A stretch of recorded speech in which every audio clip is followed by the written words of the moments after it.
Hello दोस्तों, प्रणाम, राधे राधे। एक विवाह है दोस्तों, अच्छा लगेगा, लाइक करना, शेयर करना, सब्सक्राइब करना और फुल वॉच करके देखोगे तभी समझ में आएगा दोस्तों। बड़ा होता है विवाह गीत। और धन्यवाद दोस्तों। पाँच परागा बाबा बगिया लगावाई, बगिया में बैठे रखावाल जी। पाँच परागा बाबा बगिया लगावाई, बगिया में बैठे रखावाल जी। तैसे ही तारे सीता पनवा का ताराई, लऊंगा जदी हाले डोगारा जी।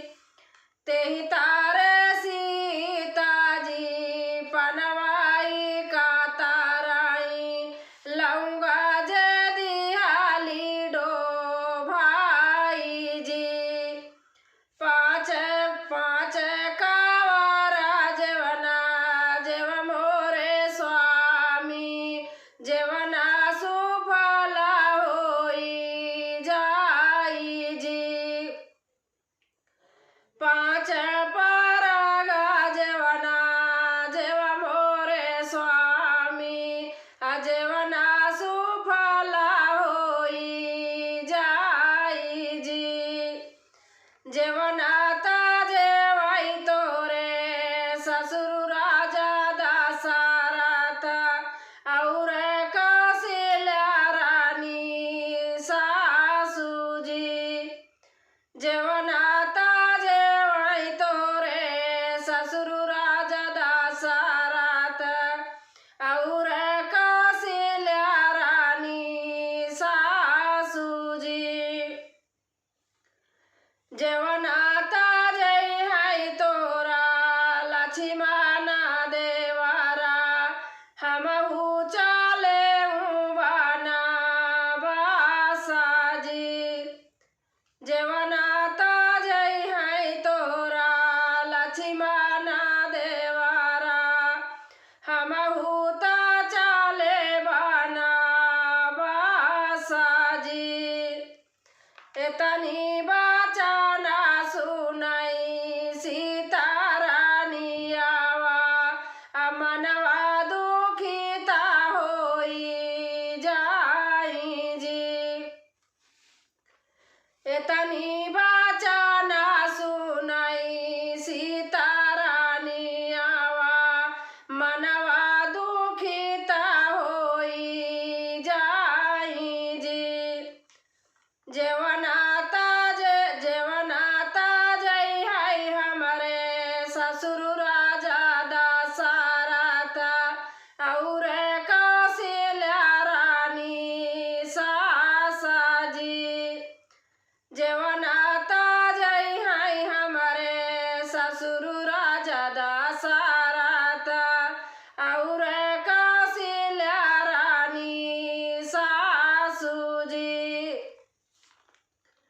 जेवना जय है हमारे लक्ष्मण देवरा, तू चल्या बना बासा जी। जेवना जय है हमारे लक्ष्मण देवरा, तू चल्या बना बासा जी। एतनी बचना सुनी सीता रानी आवा, मनवा दुखिता होई जाई जी। एतनी बचना सुनी सीता रानी आवा, मनवा दुखिता होई जाई जी। लाल पी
गोदिया में लिहालू भतीजा जी।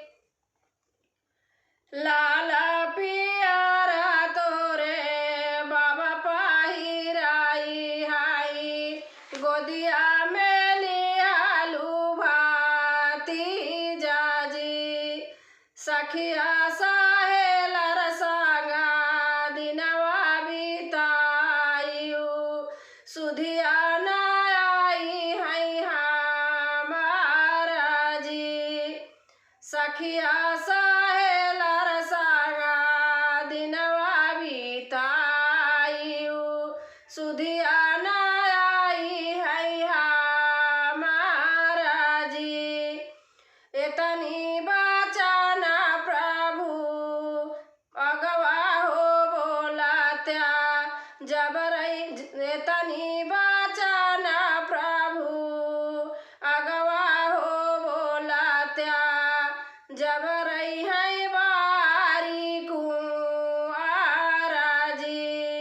एतनी बचाना प्रभु अगवा ही बोलात्या, जबरा है बारी कुआरा जी। सखिया सहेलर संगा दिनवा बिताईता, असुधिया न आउतै तोहारा जी। सखिया सहेलर संगा दिनवा बिताईता, असुधिया